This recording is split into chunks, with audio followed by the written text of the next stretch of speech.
नमस्कार, हर हर महादेव। मेरा नाम है पंकज केवट और मेरे चैनल नर्मदेश्वर शिवलिंग सेंटर में आप सभी भक्तों का एक बार फिर से मैं स्वागत करता हूं।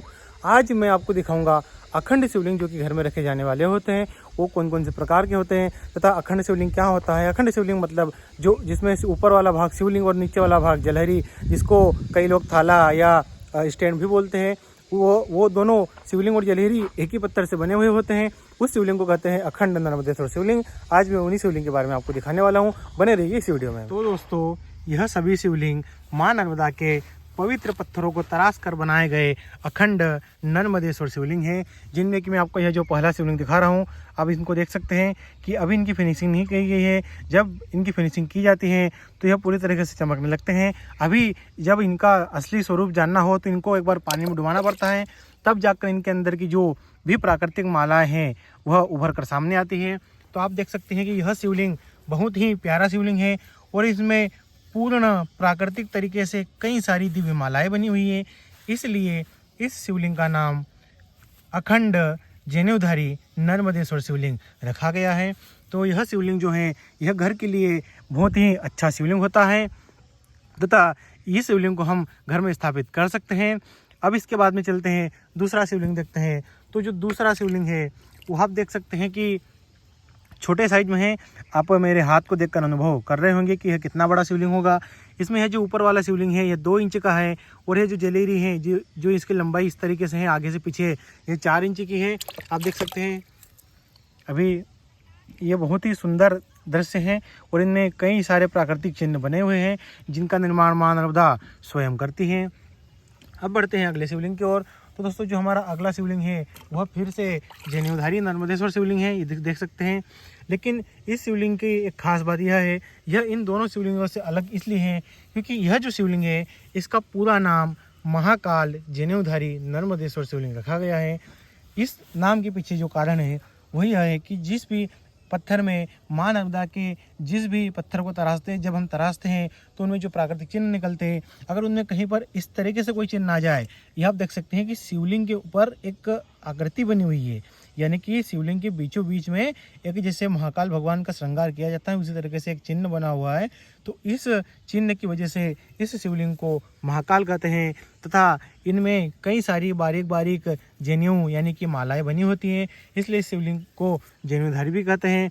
तो यही कारण है कि इसका पूरा नाम जनेऊधारी महाकाल नर्मदेश्वर शिवलिंग रखा गया है।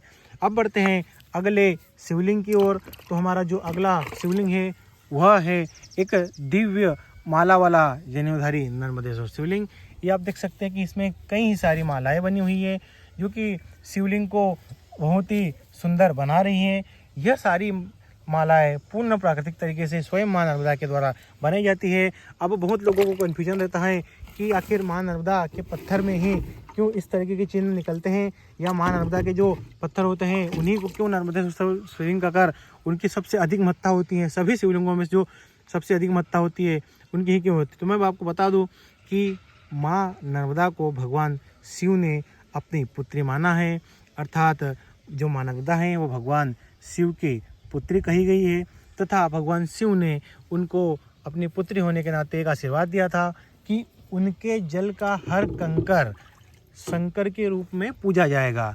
तो यही कारण है कि माँ नर्मदा का हर कंकर स्वयं शंकर के समान होता है तथा इसके अलावा कई सारी विशेषताएं होती हैं नर्मदेश्वर शिवलिंग की। अब हम बात करेंगे कि विशेषताओं के बारे में। हमारे बहुत सारे वीडियो डले हुए हमारे चैनल पे। आपसे हाथ जोड़ के निवेदन है कि आप हमारे इस वीडियो को लाइक करके चैनल को सब्सक्राइब कर दें ताकि आपको सभी महत्वपूर्ण जानकारी प्राप्त हो सके।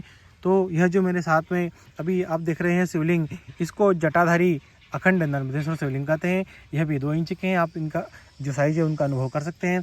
अब बढ़ते हैं अगले शिवलिंग की ओर। तो जो अगला शिवलिंग है वह भी काफ़ी अद्भुत होने वाला है। यह देख सकते हैं, इस शिवलिंग को कालाग्नि नर्मदेश्वर शिवलिंग कहते हैं। जो कालाग्नि शिवलिंग होता है वह घर में किसी भी प्रकार की बुरी शक्तियों तथा अगर किसी ने कुछ तांत्रिक क्रियाएं कर रखी हो तो उसके प्रभाव को तुरंत खत्म करने के लिए इसकी पूजा घर में की जाती है तथा इनकी पूजा से सुख शांति समृद्धि अपने आप ही चली आती है। तो यह विशेषता है इस कालाग्नि नर्मदेश्वर शिवलिंग की। हमारा आज का जो अंतिम शिवलिंग है वह है यह जनेऊधारी शिवलिंग। आप देख सकते हैं कि यह शिवलिंग को हम चंद्रमौलेश्वर जीर्णोद्धारी शिवलिंग कहते हैं, क्योंकि यह जो भगवान शिव के माथे पर यह जो चंद्रमा जैसा बना है गोलाकृति, यह चंद्रमा पूर्ण प्राकृतिक होते हैं तथा इस प्रकार की कई सारी दिव्य आकृतियाँ हमारे पास हम जब शिवलिंग निकालते हैं माँ नर्मदा से तो हमको मिलती रहती हैं। तो यह जो शिवलिंग है इसको चंद्रमौलेश्वर नर्मदेश्वर शिवलिंग कहा गया है।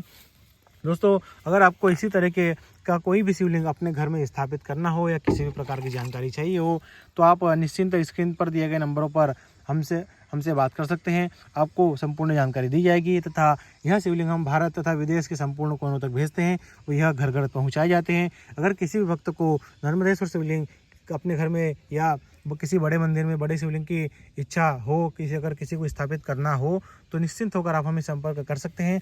यह शिवलिंग हम पूरे भारत में भेजने का काम करते हैं। हर हर महादेव, नर्मदे हर, ओम नमः शिवाय।